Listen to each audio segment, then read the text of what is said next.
sound too weird. You guys can hear me pretty well. Tony's back. The Pirates are just Hell yeah. so ass that the stream could not handle it and my computer crashed. That was Damn Pirates. yeah, no, my computer crashed, turned back on, and then crashed again. So that was pretty dope. That was a good sequence we had right there. JC says, "Oh yeah, Pirates losing for sure now." So as the stream couldn't handle it. Listen, all right, we'll keep it pushing though. But we do have the Pirates and Cardinals up plus 163, minus 175 for the Cards. Over under 7.5. Money lines with the Cards, spreads with the Cards, totals on the under. Mitch Keller, Sonny Gray on the mound with the popular market play being Mitch Keller K's. Where you at for this one, Stain? I got Mitch Keller under K's. So once again, you're saying Mitch Keller K's as an over? Yep, as an over popular market play. Yeah, I'm going under. Got plus money for it over at Caesars, plus 126. This is just a hard team to strike out. So, they basically outside of Jordan Walker, we're looking at a bunch of dudes with low strikeout rates, and Mitch Keller has not really put it together this year. I don't know how far he's really going to go into this game. Let's see, pulling up his stats now. He's at a K rate of 16.8%, basically getting no whiffs at all. So I feel like he's going to have a hard time getting strikeouts here. Could be a short game for him. He did have a nice outing against the Cardinals last time, which was about 4 or 5 starts ago. But, I think if you're getting plus money to fade Mitch Keller anywhere, I think it's probably a good play. Yeah, no, I definitely like that play as well. I was kind of leaning that same direction with Mitch Keller, just unders in general. I think I was more looking at the his over on. I liked his over on walks. I mean, I understand it's more of a guessing game, but hit this in 2 of his last 4. But he's also now facing St. Louis, who walks the 9th most. And I feel like against right-handed pitchers, they've been walking quite a bit, especially the top of the lineup, almost all over 10% walk rate, which is fairly high. Obviously, at the bottom of the lineup is where it kind of gets sketchy. Not many walks there, but I feel like to get just 2 walks for minus 130 value, it'd be pretty good. But again, nothing really too crazy. That's just a lean for me, but that's what I saw a little bit earlier. Outside of that, nothing really that's popping out to me. What'd you get the Keller under at? Sorry, what? What'd you get the odds of the Keller under? I want to say it was Caesars. Yeah, plus 1. I also wrote down Cardinals over 4.5 runs. I think that's an interesting play too. I don't actually have it bet, but it looks like you can get it right now at plus 114. Mm-hmm. I think that's a good play. Mitch Keller lets up a ton of runs, tons of hard hits. xERA in the 19th percentile. So, yeah, don't feel good about Mitch Keller on the mound today. Yeah, I like that spot for sure. We keep it pushing, though, as we lost some time earlier. The Giants and the Cubs are up next. Giants plus 144, Cubs minus 152, over under 6.5 and 7. Money line is with Chicago. Spread is with Chicago. Totals on the over. Shout out the Giants last night for cash and dog of the day, plus 140. Popular market play, the pitchers, Robbie Ray, Ben Brown. Popular market play is going to be Robbie Ray under K's here at minus 113 on FanDuel. Okay. Interesting play. I don't where hate you that. I mean, the one thing that absolutely stood out to me was Robbie Ray over 2.5 walks. I don't currently have it, but looks like you can get it at minus 130 over at DraftKings or ESPN. It's a little pricey, but I like it a lot. Robbie Ray walks batters at a 13.3% clip, which is 11th percentile. Ton of walks. He lets up a ton of hard hits, ton of walks, but also gets a good amount of strikeouts. It's just kind of who Robbie Ray is. And this Cubs lineup draws a ton of walks against left-handed hitters. So, I mean, just Robbie Ray versus Cubs, that felt like an automatic, went straight to the walk section. Like, where's his line at? And I think minus 130 is not, overly expensive for this matchup here. Yeah. No, I definitely like the spot for sure. we cashed out on it before too. So he's hit this in 4 of his last 6 games and such a high percentage. It's nuts. Yeah, He's literally like he walks him or he Ks him. It's kind of crazy. All right. pretty much. Like it's a weird pitching profile. Like doesn't let up a ton of hits, but when he does let up hits, they're usually crushed. So, tons of strikeouts, but also tons of walks. It's Robbie Ray, man. It's the Robbie Ray experience. So Robbie Ray experience. If we don't have anything else, we can head to the Mariners and Athletics game. Mariners are minus Let's do it. 130. Athletics are plus 125. Interesting. Over under 9.5. Money line is with Seattle. Spreads with Seattle. Totals on the under. Gunnar Hoglund is on the mound for the Athletics in this one, and then Brian Woo's on the mound for the Mariners. Money line popular play is with Seattle, and then Brent Rooker over a home run seems to be always up there for some reason, but he's always up there, so that's a popular market place. Yeah, I mean Brian Wu has been fucking killing it this year, so I understand why people want to back the Mariners in this one. Gunnar Hoglund looked great in his first outing in the big leagues last time out. It was against the Marlins, so say what you want about that. But I thought his strikeout line at 3.5 was pretty interesting. I did take the over, and it was at minus 125 last time I checked. I was also pretty tempted to take his over 4.5 strikeouts. That one was at like plus 180, 190, something around there. It's going to be a tall ask for sure, simply just because this Mariners lineup is fucking banging on the road. So, if Hoglund gets hit around, I don't know how deep he's going to go into this game, but Mariners still got some swing and miss in their lineup. They're not like that money strikeout matchup that, we used to kind of think of them as, but Hoglund showed some good stuff. He's got a good fastball, and I think he can. I definitely think he can get to 4 strikeouts. 5 might be pushing a little bit, but I think there's a ton. I do think there's value in getting at almost 2-to-1 odds, and there's a little bit of uncertainty of what the bottom of the Seattle lineup is going to look like, but I don't think it matters overall. Between Straboni, Williamson, Rivas, and then Taveras, who they just picked up. I would assume Taveras isn't going to be the one who plays because they literally just signed him, but maybe he gets thrown in the lineup. All the better. Dude's been having a terrible year, so I think that would help us out more. So yeah, I don't think we have a confirmed lineup for him, do we? No, I don't Either way, I don't think it matters. Like I think I like 4 strikeouts for Hoglund. All right, yeah, no, it seems like a very good play. I mean, looking at the lineup now, seems like it's very susceptible, like you said. Should be able to take advantage. Should be a pretty good game. I've yet to even watch Hoglund, so I don't. Again, I'm kind of going in blind. I haven't really looked. I mean, he only made 1 start, and it was. I mean, 6 innings. I want to say 7 strikeouts. I think. Yeah.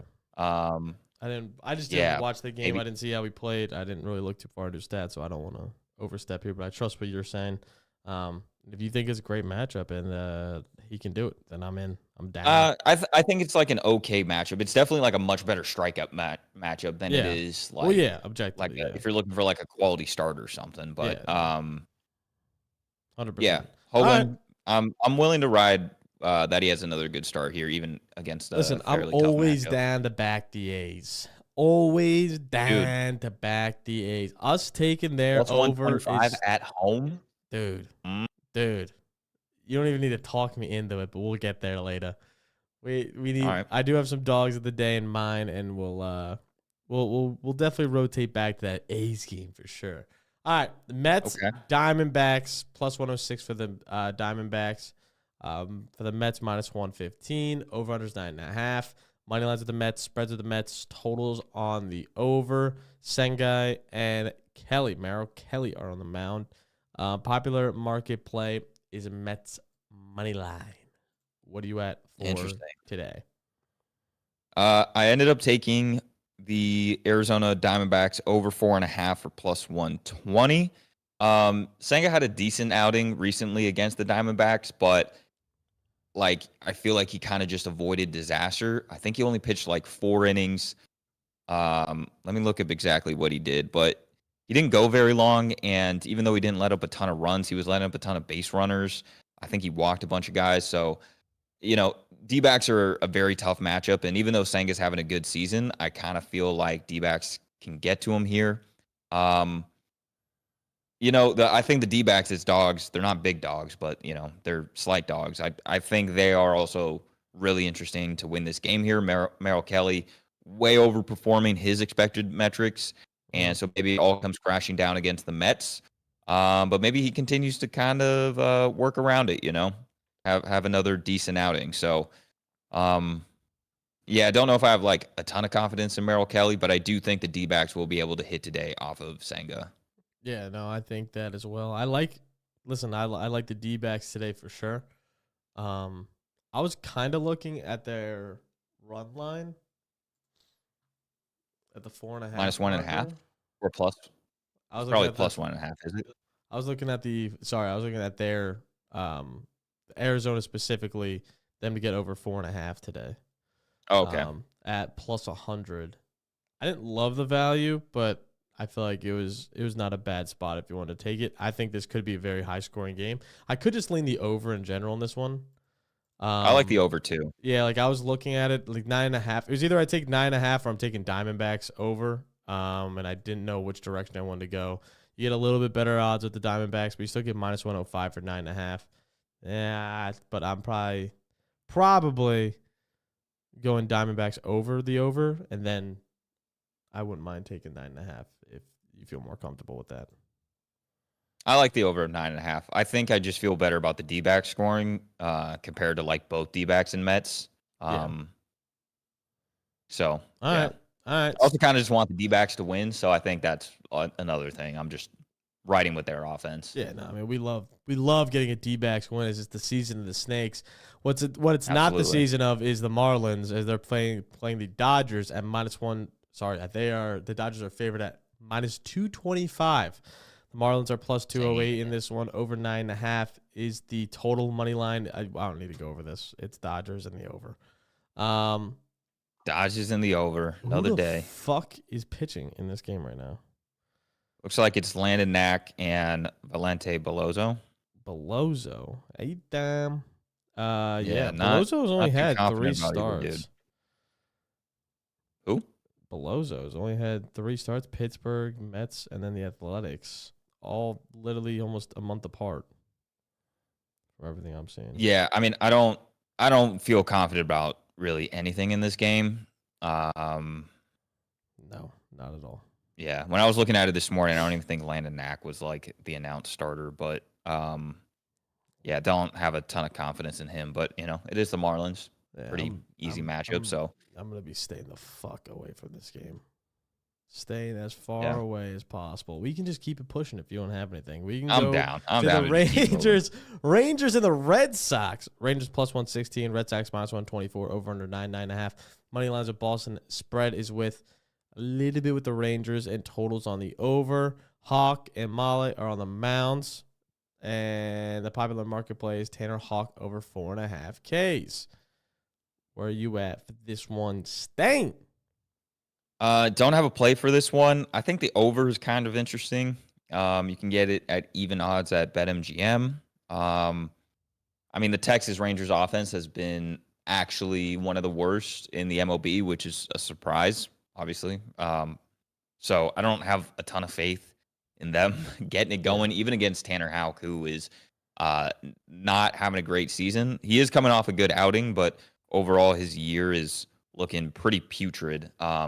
But I think this might just be a weather over. You got Fenway, the hitter-friendly park, and let's see what the updated weather is right now.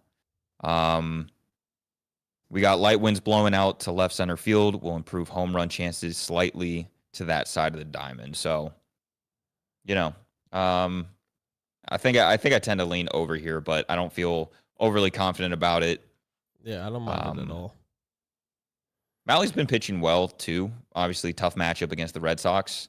So I think they can kind of get to Mally, and then Rangers might not do a damn thing. They might just fired their offensive coordinator, and then everybody found out that they had an offensive coordinator. How do you feel about strikeouts for Mali? 4.5 Ks. I mean, he had 6 in his last outing. Boston's a great matchup, obviously striking at the 4th most. You look at the lineup in general versus right-handed pitchers, and there's a lot of 23, 21 plus K percentages. 24, 30, 23.3, 27, 22, 25. I feel like there's just a lot going around there for Ks.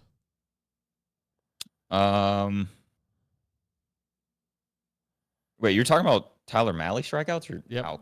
Malley. Who's got? Am I looking at the wrong thing? I feel like their strikeout percentages aren't that bad, are they? Against right-handed pitchers, I'm looking at this year versus right-handed pitchers.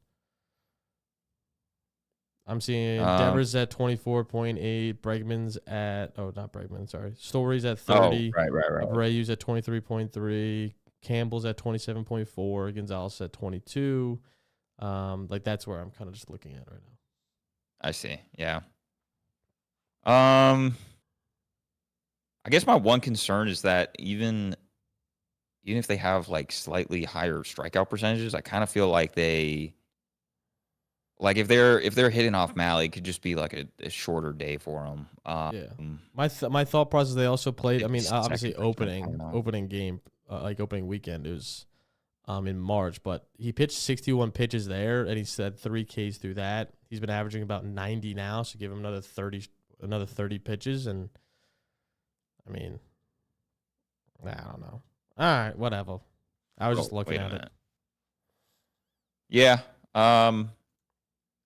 Yeah, I think it might be a little sketch, but I don't hate it. All right, fair enough.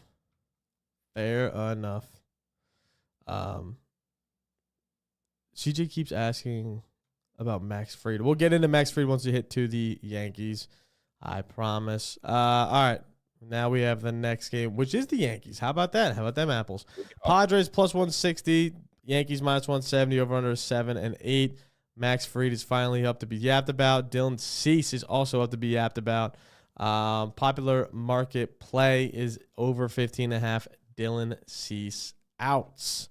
What do you got for this one? Wow. Do you have any Max Fried bets? Where are you at for this one, Stain? I don't. Wow, 15.5 outs for Cease. That is low. But I guess I understand it. I mean, he has not been pitching well, and now he gets the Yankees, so.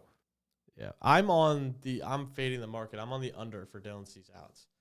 So I'm taking him under 15.5. I mean, he's been playing like shit. Now he goes against one of the best lineups in all of baseball, who are raking righties right now. I feel like this could be another short game for him. He struggled against teams like Tampa Bay and Pittsburgh. Like that's where, and it's the A's, but even the A's, like it's just he's not been himself this year, clearly. And yeah, I'm glad. I'm very comfortable to fade him for good value. Yeah, that's wow. I guess I didn't look that much into this game this morning. Maybe like there weren't odds out, but that is 15.5 outs for Cease. I mean, how many times did he go? He went over that 66% of the time, and I feel like last year. This year he's gone over it only twice. No, I'm looking at his numbers now. He has been bad. Maybe it's a slump. Maybe he shakes out of it, but I'm betting on the fact that he doesn't. So. I mean, I think he is. His underlying metrics don't look horrible. Like his surface numbers are way worse than I think he's been pitching. I think it's all really just coming from the fact that he leans on his slider, and it has not been the movement profile of it does not look good. So maybe it's not breaking the way he wants. He's also looks like he's not getting the command he wants. So I guess I don't hate it. What did I wrote down? I wrote down Max Fried under 5.5 Ks, but I think that one's juiced out the ass. So there's no way I'm actually going to take that for minus 150. But I feel like with the way Max Fried's been pitching great, but just not in the way of strikeouts. So that one felt way too high against a Padres lineup, you know? Yeah, if you're building the parlay, that's a good one to just throw in there too. So yeah, I guess so. Honestly, maybe maybe Freed under K's, Cease under outs. What's his line at outs? Or sorry, the price minus 114. So under outs, I'm getting minus 114. Yeah. Don't hate Minus it. 114. Don't hate that parlay. No, I don't hate it either.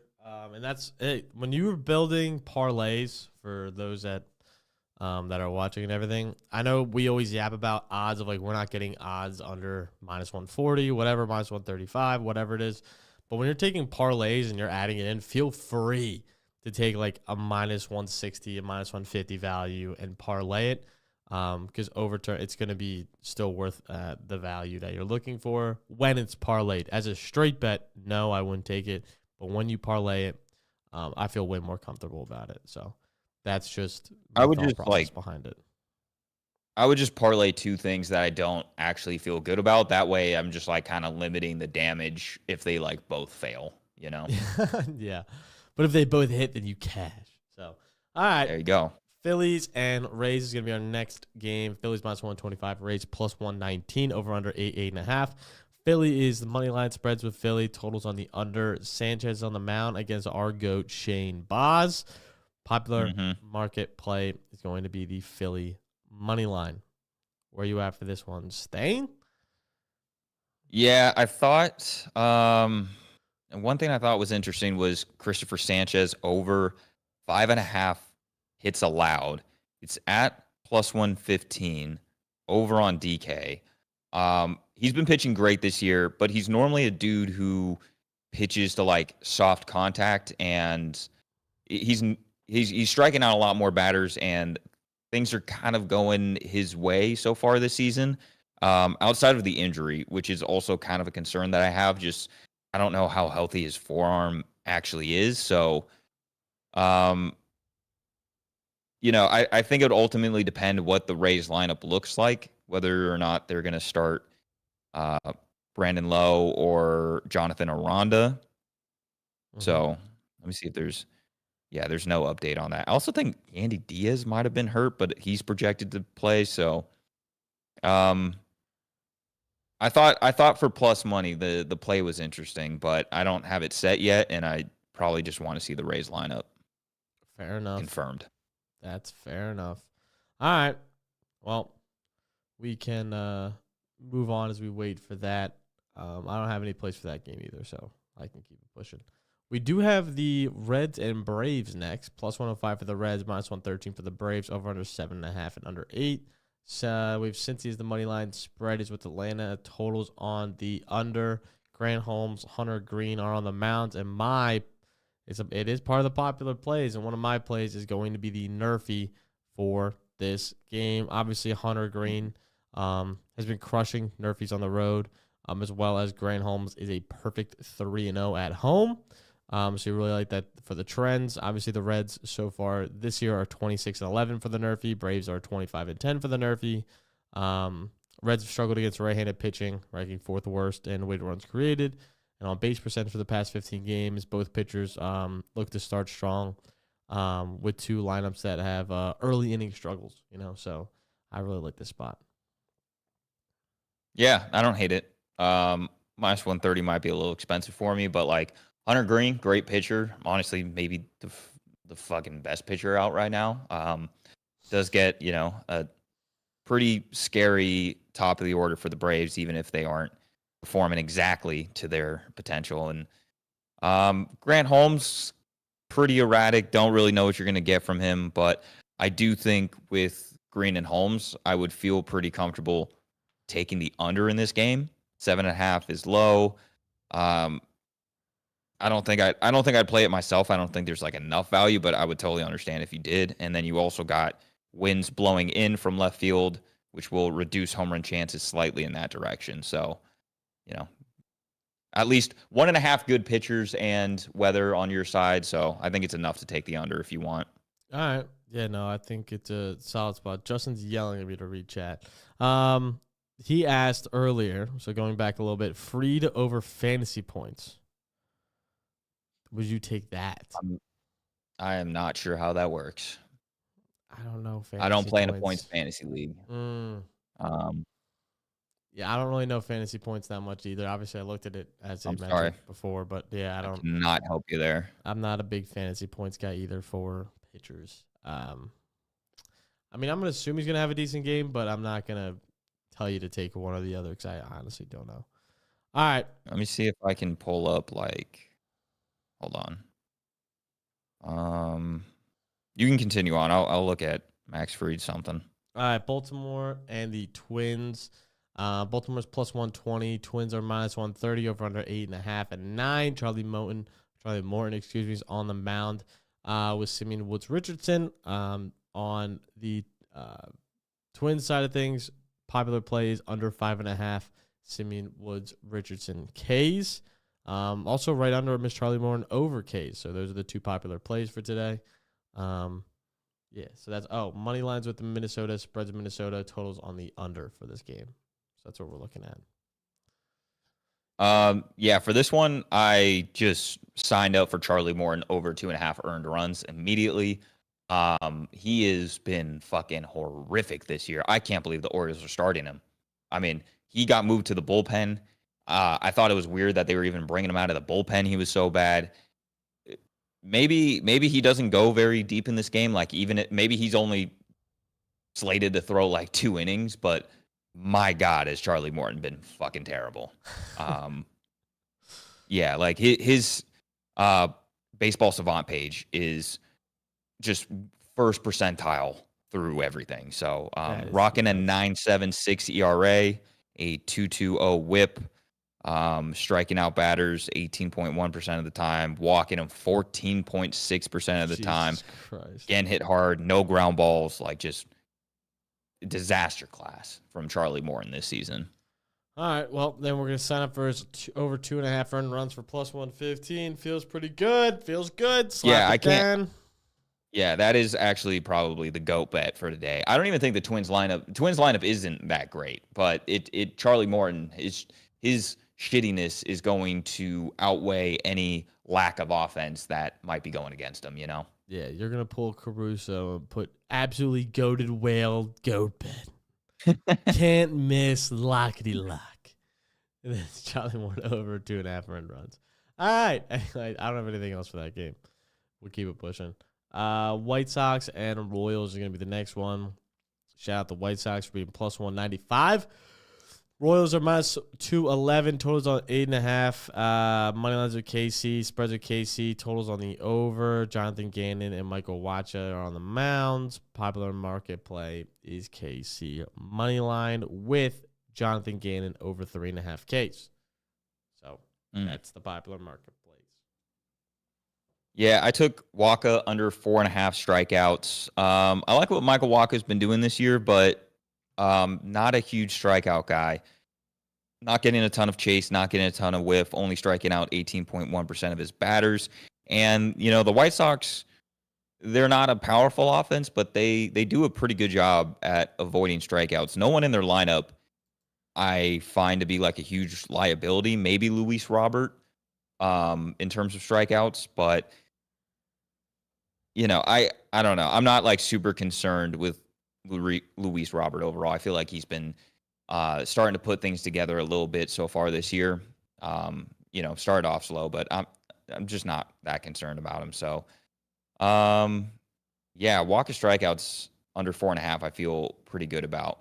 I did pick him up in fantasy though, and I'm playing him against Matt, who Matt's first in our league. His team is fucking ridiculous. So I would be willing to sacrifice the unit if Walker could have like a 12 strikeout day. That'd be fucking dope. But I didn't know he was that into baseball like that.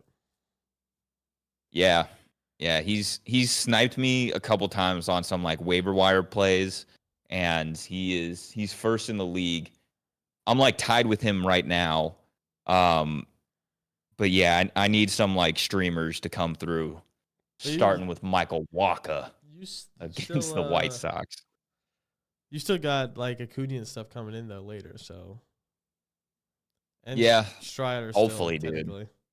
There's just like no word on either of those Braves. No. Somehow, I also have Brandon Woodruff, who I think is going to start either this weekend or if not this weekend, then like whatever he's slated to do next week. So try to get Brandon Woodruff back.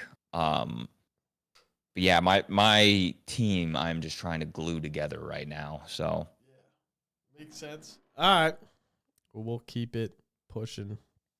Bobby Witt over 1.5 total bases / HRR, always solid. Yeah, I would lean HRR way before I would take bases, but Bobby Witt, anything is normally cooking. So I like that play. All right.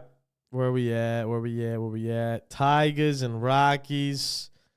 Tigers are minus 165. Over-unders 9.5. Everything's with Detroit. Totals on the over. Jackson Jobe and Chase Doolander on the mounds. Popular market play is Jackson Jobe under 4.5 Ks. really, I mean, Jackson Jobe is not striking out a whole bunch of batters, but, just looking at it on the surface, you get a matchup against the Rockies, always going to feel pretty good.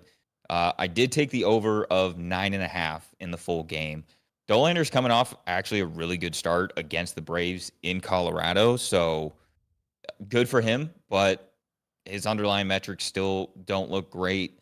I think regardless, like pitching in Colorado is still going to be really tough. Like the Rockies have not been able to produce a good pitching prospect for basically their entire existence outside of like Ubaldo. So, I kind of don't think Dolander's going to be like the exception here. And Tigers have been swinging it pretty good recently. So I think this mixed with the park is going to be a tough matchup. And then Jobe, I don't want to like talk shit about Jobe. I think what he's doing is like impressive for like a real rookie year, but he does some things that I feel like could kind of lead to a high scoring game here. Like lets a ton of walks, 13.7%. Doesn't get a whole bunch of strikeouts. So I understand why people are going under there. So 9.5 with the weather we got in Colorado feels good. Yeah, no, I for sure. I think I would double down. That feels good. Real quick, we have CJ asking a little bit back, but Framber Valdez over K's. Brewers struggle versus lefties. He's wondering your thoughts off the top of your head. Off the top of my head, Valdez is just like not a dude I want to back right now. I'd have to look at his numbers, but yeah, I mean his strikeout numbers I guess don't look terrible. They're all like 50th percentile. It's a little below where he normally sits, but yeah, I mean he's just been kind of hit around so far this year. Still getting a very good amount of ground balls, but they are getting hit pretty hard. And sorry, what was the number on it? It was how many Ks? 4.5. 4.5 against the Brewers. Double check. Let me double check. Is he playing? Yeah, Brewers. He's playing the Brewers. Houston. Again, like off the top of my head, Brewers don't feel like a team that strikes out a bunch. Maybe that's different specifically against the lefties. 5.5. Sorry, excuse me. It's 5.5, and they're striking at the sixth most in the last 15 days to left-handed pitchers. Okay, so yeah, I mean, like maybe I could look into it deeper and it would feel better, but honestly, off the top of my head, I'm like that doesn't feel good. Getting 6 strikeouts from Framber today. Yeah, no, I agree. Does not feel good, but I can understand. What the fuck? Yeah, I mean, Framber's just not a dude that I feel like I want to back right now. Dude is going through a little bit of a cold streak. Shit. All right. Sounds good. All right. We'll hop to the Blue Jays, Angels, minus 122, plus 115 for the Angels. Money line is with Toronto. Spread is with the Angels. Totals on the under. Barrios and Kikuchi are on the mounds. Shout out Kikuchi playing the Blue Jays. And the popular market Revenge game. I know. Is going to be Toronto money line. He's going to cook us today. Where are you at for this one, and how you feeling? I don't know, man. Kikuchi has not looked good. It's pretty concerning. I thought he started the year pretty well, which I think was a good sign. Like he finished last year in Houston super well. Had a little concern coming over to the Angels, but looked fine to start. I want to say the last like 2-3 outings though have been like pretty disastrous. Yeah, not great against Detroit or Minnesota. So, you know, both these pitchers are just like some of the most, you never know what you're going to get from dudes out there. So I kind of just want to stay away from this game. Honestly, like I don't, because both teams, I have like no idea what I'm actually going to get. I don't really hate the Angels just because you're getting plus money for them. Because Barrios, as we know, can show up and let up like 6 runs. And the Angels offense isn't anything special. It's pretty fucking bad. But like Jose Barrios feels like one of those pitchers that kind of plays down to his competition. So like against the Yankees, he's going to look like an ace. And against the Angels, you'll probably be wondering why he's a starting pitcher for the MLB. So, yeah, don't feel good about anything in this game. All right. Yeah. No, I don't feel good about anything in this game either. So I completely agree with you. All right. We can talk about our dog of the day. Where are you feeling for this one? I was kind of from the entire way leaning into, where was it? A's plus 120. That's where my heart was at. Where you at? Again, we're on a roll here, Stain, so we can't mess this one up. I don't hate it. We are kind of risking it with Gunnar Hoagland here, who has only made one MLB start against Brian Wu, who has been phenomenal, and we're also going against the red hot Mariners. It doesn't feel good, but it could be one of those, like, you have to just eat your vegetable plays, you know? It's either that if we one, wanted to go a little cheap, like, again, I think the D-backs should be favored in this game. So the fact that you get them for plus money feels good, even though it's only plus 106. Again, maybe not really in the spirit of, like, dog of the day, but not in the spirit. Yeah, I mean, like, plus 120, you know, for the Athletics is more like, you know, dog of the day type thing. But yeah, that is. Yeah, it's tough. I just, yeah, I don't know if I actually feel good about that. All right. There's definitely an outcome where Gunnar Hoagland looks as good as he did last outing, and like we're cooking, you know, we're cooking with some gas. We're gonna take the Diamondbacks here because I kind of agree with you. Okay. I don't fully have confidence, but we'll take the Diamondbacks plus 108. Lock it in. Plus 108 on FanDuel right now. Make sure to lock that in. Yeah, that's going to be our dog of the day. We were 8 for 8 on our last dogs of the day. Jesse wanted us to do Rockies. That's funny. No shot. But we are going to do the Diamondbacks. Make sure to leave a like. Make sure to subscribe if you're new. Make sure to leave a comment down below of all the plays you're taking, or just join the Discord and let us know in there. It's absolutely free to join. Link is in the description. Yeah, we'll catch you guys next time. Peace.